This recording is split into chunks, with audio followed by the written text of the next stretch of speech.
s'étant embarqués à Paphos, se rendirent à Perge en Pamphylie. Jean se sépara d'eux et retourna à Jérusalem. De Perge, ils poursuivirent leur route et arrivèrent à Antioche de Pisidie. Étant entrés dans la synagogue le jour du sabbat, ils s'assirent. Après la lecture de la loi et des prophètes, les chefs de la synagogue leur envoyèrent dire « Hommes frères, si vous avez quelque exhortation à adresser au peuple, parlez ». Paul se leva, et ayant fait signe de la main, il dit « Hommes israélites, et vous qui craignez Dieu, écoutez, le Dieu de ce peuple d'Israël a choisi nos pères.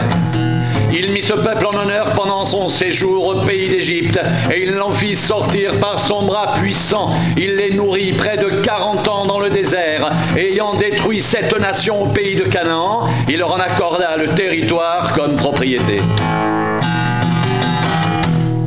Après cela, durant 450 ans environ, il leur donna des juges jusqu'au prophète Samuel. Ils demandèrent alors un roi et Dieu leur donna pendant 40 ans Saül, fils de Kis de la tribu de Benjamin. Puis l'ayant rejeté, il leur suscita pour roi David, auquel il a rendu ce témoignage.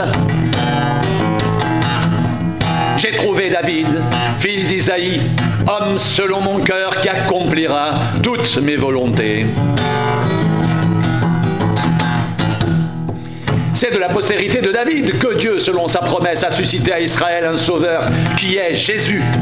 Avant sa venue, Jean avait prêché le baptême de repentance à tout le peuple d'Israël, et lorsque Jean achevait sa course, il dit « Je ne suis pas celui que vous pensez, mais voici, après moi vient celui dont je ne suis pas digne de délier les souliers. Hommes frères, fils de la race d'Abraham, et vous qui craignez Dieu, c'est à vous que cette parole de salut a été envoyée. » Car les habitants de Jérusalem et leurs chefs ont méconnu Jésus, et en le condamnant, ils ont accompli les paroles des prophètes qui se lisent chaque sabbat. Quoiqu'ils n'aient trouvé en lui rien qui soit digne de mort, ils ont demandé à Pilate de le faire mourir.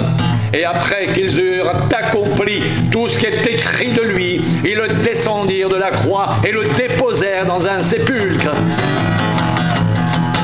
Mais Dieu l'a ressuscité des morts. Il est apparu pendant plusieurs jours à ceux qui étaient montés avec lui de la Galilée à Jérusalem et qui sont maintenant ses témoins auprès du peuple.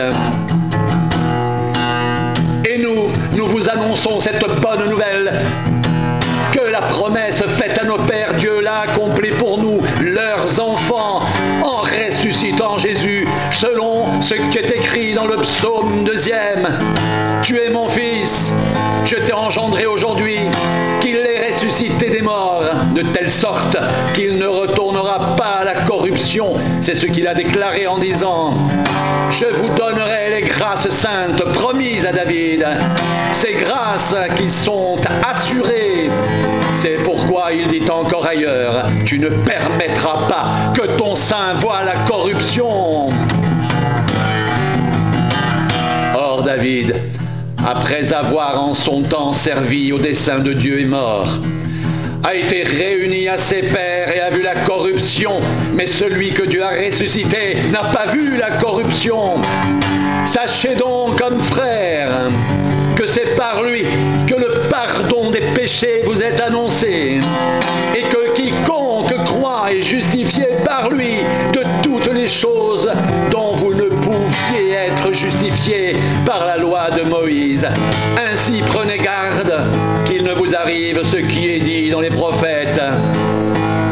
Voyez-vous les arrogants, soyez étonnés, disparaissez, car je vais faire en vos jours une œuvre que vous ne croiriez pas si on vous la racontait.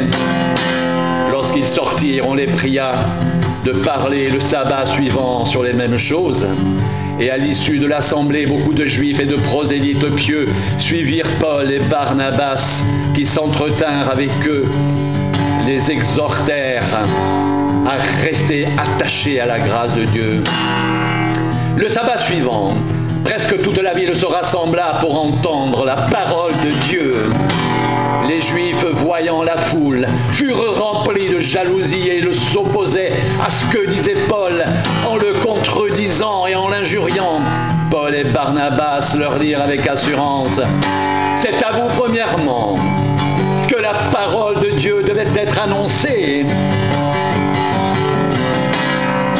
Mais puisque vous la repoussez et que vous vous jugez vous-même indigne de la vie éternelle, voici, nous nous tournons vers les païens, car ainsi nous l'a ordonné le Seigneur.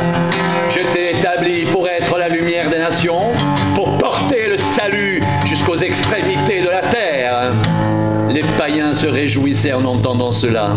Ils glorifiaient la parole du Seigneur, et tous ceux qui étaient destinés à la vie éternelle crurent. La parole du Seigneur se répandait dans tout le pays, mais les Juifs excitèrent les femmes dévotes de distinction et les principaux de la ville.